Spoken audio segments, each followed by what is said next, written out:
It's been a while between off-road races, some 280 days in fact, since cars crossed the finish line at the 2021 Tats Fink Desert Race. Since then, countless hours have been spent in garages right around the country, tinkering, preparing for this very event. The Cobb & Co St George 399 is unforgiving. It's a huge battle for the crews, a real test of setup. Some will fall victim to the 90k course, others may just win.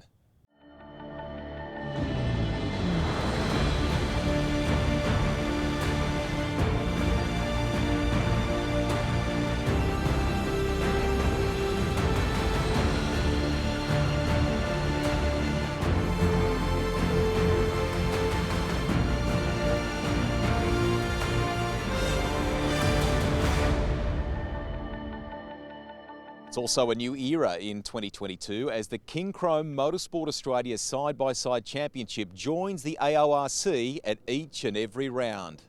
This year, slightly different format, longer races, getting the car to the finish line, you know, to finish first, you've got to finish.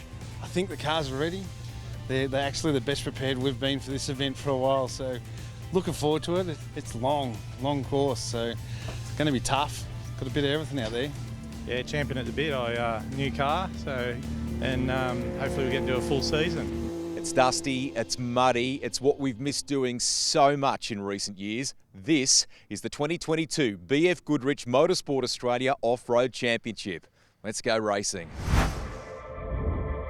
6 rounds will make up the BF Goodrich Motorsport Australia Off-Road Championship in 2022, starting here in southeast Queensland, the Cobb & Co Hotel St George 399, before a trip to the Victorian-New South Wales border for the newest edition on our tour, the Pooncarie Desert Dash. Then, all eyes turn to the iconic Tats Fink Desert Race, a world-renowned event that will push every competitor on 2 and 4 wheels to the limit.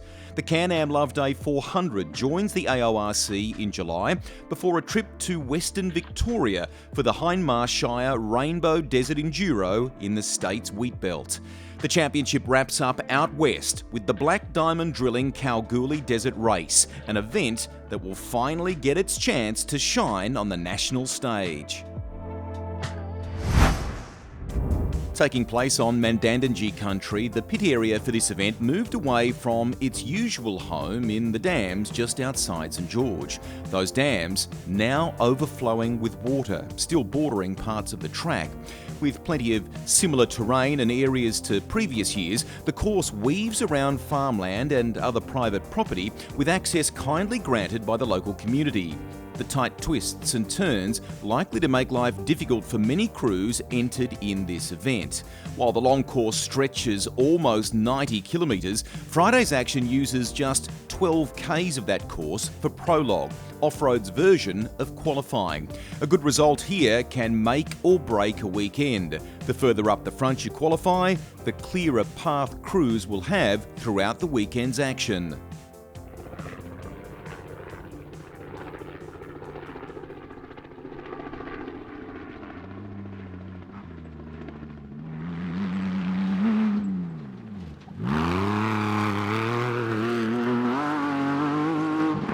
As in previous years, dust was again an issue for crews in St George, making the Prologue battle even more significant. With many teams debuting new looks and new cars, there was plenty to play for as the championship fight began in earnest. One of those eager to impress was Toby Waitley, the South Australian swapping out his familiar side-by-side turbo for his striking orange trophy truck. And Waitley was on a charge from the outset. Plenty of familiar faces starred in Prologue, while some up-and-coming stars of the sport also put their hand up early in St George.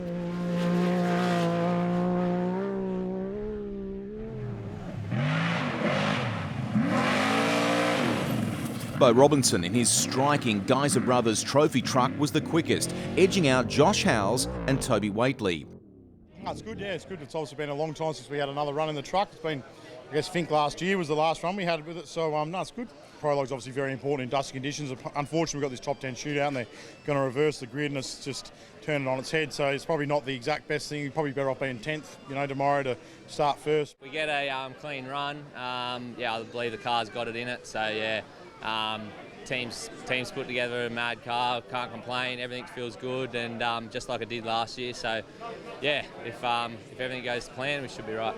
Yeah, I'm pretty happy with that. I didn't expect to be where I am. Good run, so see how we go tomorrow, see if we can hold it, or if not, push up further, just hopefully we don't drop something, so see how we go tomorrow.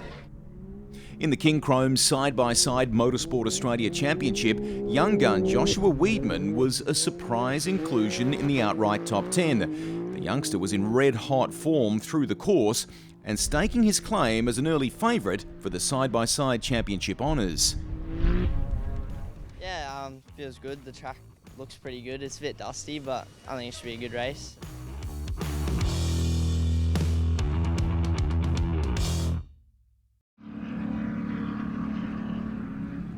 The top 10 fastest drivers had another opportunity to improve on their positions on Saturday morning and earn their place at the front of the field, this time for the top 10 shootout.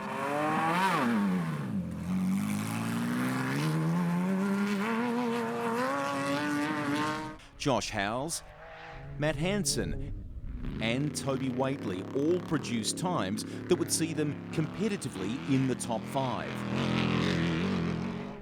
Impressive in Prologue, Josh Weidman again turned heads, improving to finish 7th, the only King Chrome side-by-side entrant inside the outright top 10. Ryan Taylor moved up 7 spots, from 9th to 3rd. The biggest talking point from the session was Bo Robinson.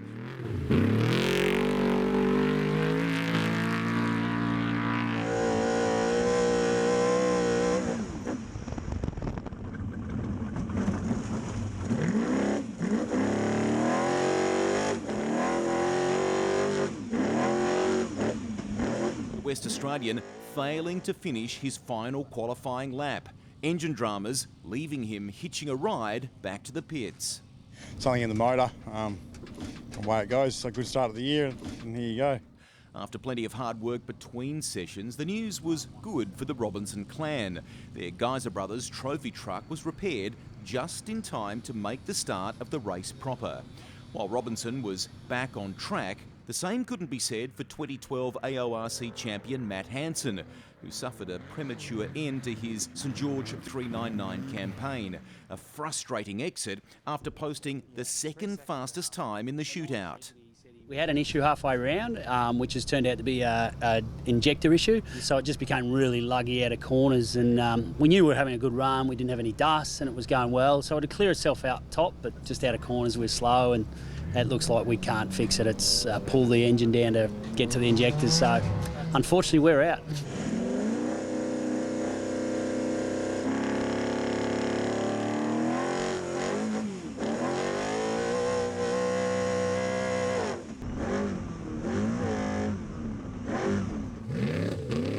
Section 1 finally began in earnest, with crews setting out on their first of 2 laps of the course to begin their championship campaigns. With the sun out and the dust rising, it didn't take long for the course to take its first victim, Toby Waitley. The South Australian had enjoyed a strong start to the weekend but was forced into the pits with a wheel issue, depriving his chances of gaining time on the leaders. Yeah, they clipped a tree out there. There was a big stump on the track, put a hole through the sidewall of the tyre, so we've got a tyre out there, chucked the spare on, but our socket wasn't quite deep enough to get them up tight. So it's come in, we've tightened them up, but they're still not as tight as they're meant to be. They're almost above finger tight, so you'll probably have to stop 2 or 3 more times out there and just keep tightening them up until we get the right socket. Taking advantage of Waitley's issues was Ryan Taylor. And returning 9-time AORC champion Shannon Wrench, who continued to play catch-up after a challenging prologue. Wrench wasn't the only one to enjoy a solid climb through the field during the event's opening 2 laps. Jake Swinglehurst, the pilot of Wrench's championship-winning Jimco buggy, made up almost 30 spots from Prologue, with Pro-Light pilot Ali Howells jumping into the top 10.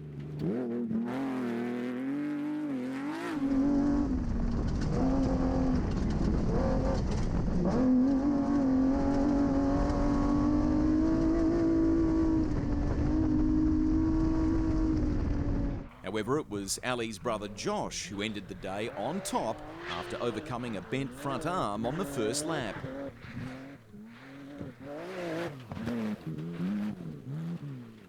Yeah, we come out of one of the tree sections. There was a right-hand turn, there was no arrows around, and found ourselves in a bit of trees and cleaned up one on the left-hand side. So yeah, drove the rest of the race with no front left shock, which was interesting through them trees. And on the second lap, once the track started rutting out, it was really bouncing around. So yeah, I don't think it's going to slow us up tomorrow. Hopefully we'll get it fixed and yeah, we'll be back on the track. Amazingly, after his morning dramas, Bo Robinson finished just 40 seconds behind Josh Howells, capping off an amazing recovery. Yeah, no, it was good. Yeah, it was another good day. It didn't start off this way, so it's a shame that we didn't get some clean air. You know, we started 10th, we had a lot of dust, got lost a couple of times and everything. So it'll be second's really good, and able to see how we go. So if we can keep it up, it'll be an interesting weekend by the end. There was just as much drama in the King Chrome Side-by-Side Motorsport Australia Championship, with youngster Josh Wiedmann unable to continue his brilliant qualifying form. Fellow side-by-side contenders Thomas Swinglehurst and Jackson Evans also had mechanical issues, allowing Jake Williams and experienced campaigner Phil Lovett to occupy first and second in the side-by-side championship, along with outright top 10 finishes. Definitely didn't expect it after that session. Like in the first lap, we caught up to Jackson Evans really early and we battled his dust, so that was really hard. He had misfortune, did a belt, so we got a bit of clean air. And then yeah, we just slowly tried to put in some laps and then ran into our own misfortunes, but yeah, we were able to capitalise on their misfortunes. There were plenty of movers and shakers after the first section of the St George 399. Howells and Robinson eye off a big final day with 4 different classes featuring in the top 10. Both Greg Gartner and Pro-Light leader Michael Spokes were highly consistent throughout the opening section in their push to replicate last year's podium success, the duo sitting 5th and 6th respectively.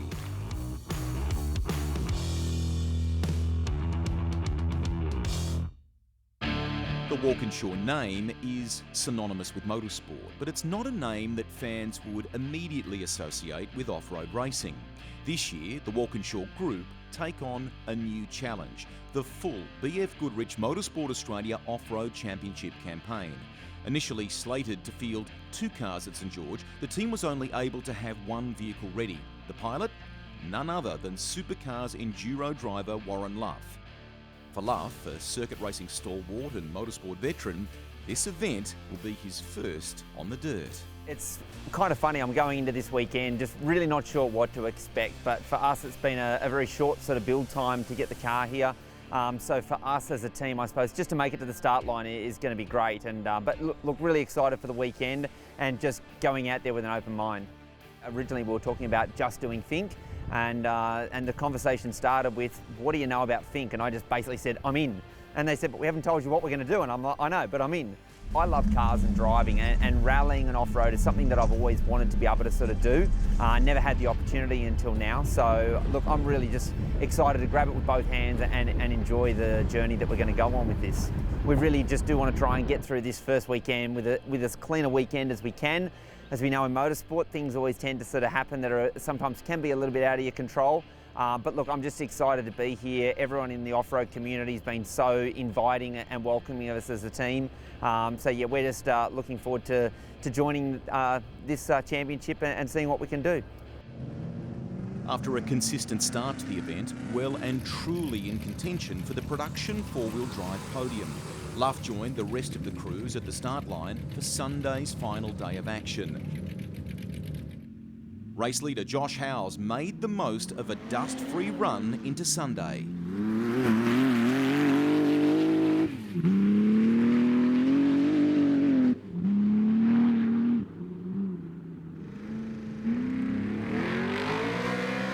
With Bo Robinson eager to catch Howes, there was plenty to play for. But things didn't go smoothly for the West Australian.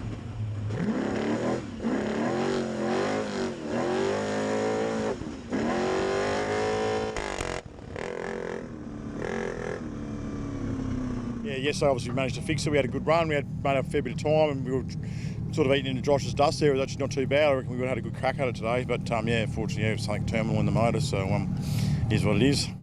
With Ryan Taylor just 4 minutes behind leader Howes, the pro buggies were on top as crews began to cross the line. Greg Gartner remained a contender, the only trophy truck within striking distance and third on the road after Sunday's first 2 laps. 9-time AORC champion Wrench was not far behind, just 8 seconds separating the pair with 1 lap to run.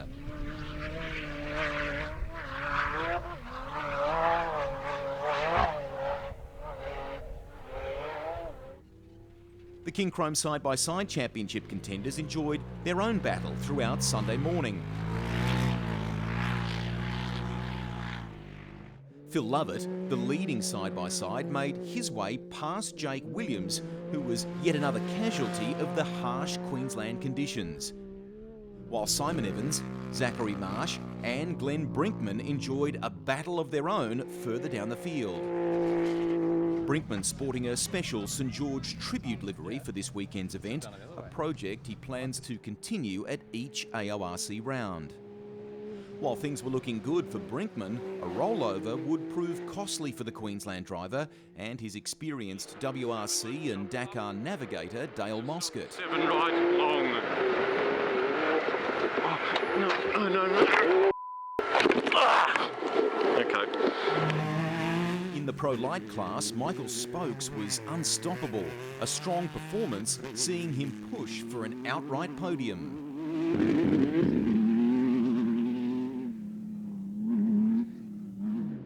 Howes St George's success was continuing further down the field, this time for Ali Howes and navigator Sarah Corrigan, the duo cementing themselves in the top 10. It was a bit of a shock. We just did 4 consistent laps and we had a really good run in terms of a really good Section 2 dust free, and we've come back and we're sitting in 7th, so we're really happy with that. After a disappointing start to the event, seasoned professional Brett Comiskey was charging through the field in the trophy truck formerly owned by 2021 Fink winner Toby Price. For Luth and the Walkinshaw team, a second place in class was on the cards. But there was no catching Jeff Pickering, who continued to show why he's won the class 14 times.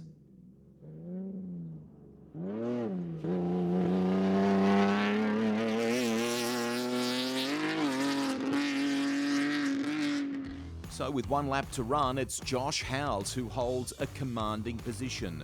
Ryan Taylor remains within striking distance and eager to secure his first podium at the St George 399. Gartner and Wrench enjoying a memorable battle for third, while Michael Spokes and Ali Howes were on top in the Pro Light class and also sitting comfortably in the outright top 10.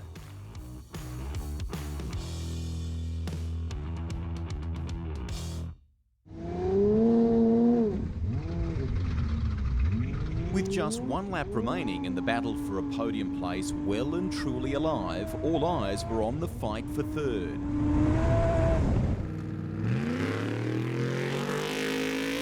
Greg Gartner going toe-to-toe with Shannon Wrench, both seasoned campaigners within the AORC, both hoping to begin 2022 on a high. They remain neck and neck for most of the final section until 20 kilometres from the finish line, where Gartner met trouble, a terminal issue all but ending his hopes of a consecutive podium in St George. Yeah, absolutely. After our start today with our fuel pressure problems, and for some reason that just come good, and our second lap was a flyer, and we just thought the last lap was going to be fantastic, and it was pretty good. Shannon had pressure on us. We had an 8-second lead on Shannon, so we knew we had to push, and unfortunately I think our fuel lean out issue this morning has created a bigger problem for us, so unfortunately. With Gartner out, Shannon Wrench was able to claim third place as the final charge for the line began.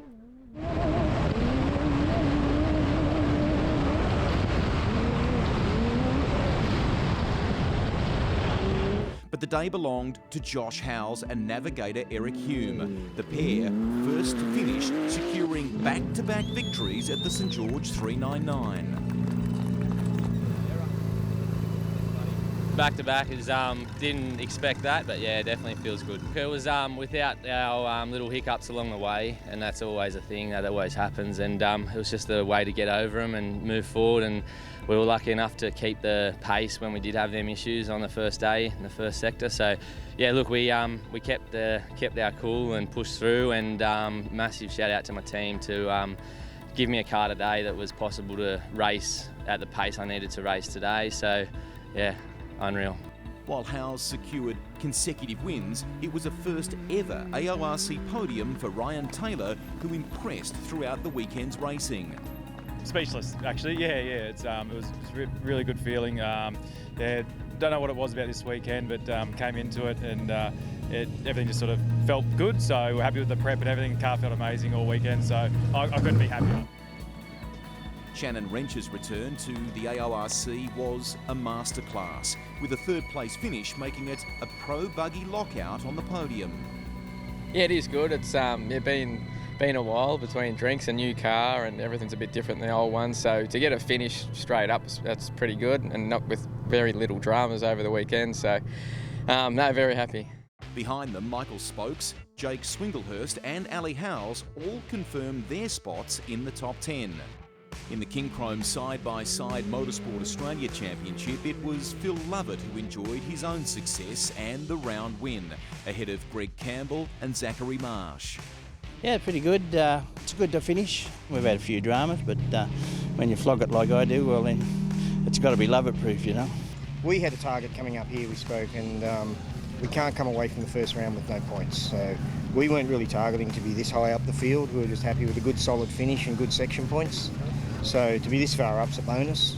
Yeah, it was good. We had a rough start in Prologue, almost burning to the ground, but everyone sort of helped in and got it all sorted. So we had a long weekend to fight back, but worked out in the end.